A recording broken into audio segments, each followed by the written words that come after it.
Welcome to all in words your physics classes. आज से हम स्टार्ट कर रहे हैं special theory of relativity.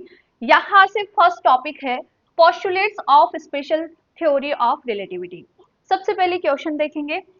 2 marks में यहाँ पे शॉर्ट आंसर टाइप के क्वेश्चंस में इंक्लूड रहता है right the postulates of special theory of relativity.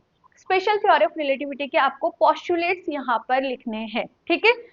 To postulates के बारे में हम यहाँ पे डिस्कस करेंगे। फर्स्ट पोस्टुलेट को हम बोलते हैं प्रिंसिपल ऑफ इक्विवेलेंस। क्या बोलते हैं? Principle of equivalence. Second postulate को बोलते हैं invariance of velocity of light.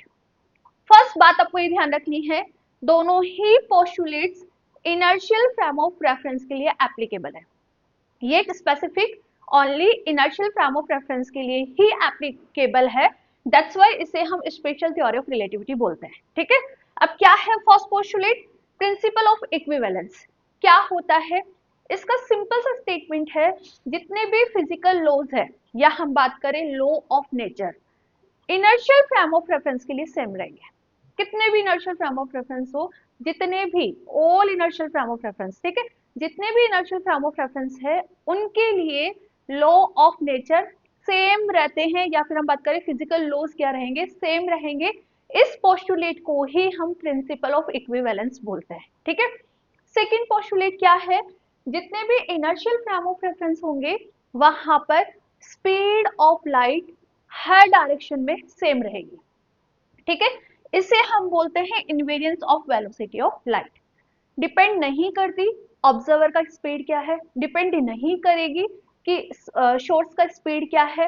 Basically हम बात करें तो it's a universal constant value. क्या है? यूनिवर्सल कांस्टेंट वैल्यू, ठीक है। तो फर्स्ट पोस्टुलेट लिखो आप, principle of equivalence. All the laws of nature are exactly same in all inertial frame of reference, and this postulate is called the principle of equivalence. And second postulate is invariance of velocity of light, which represent कि in all frame of references कौन से? inertial, ठीक है।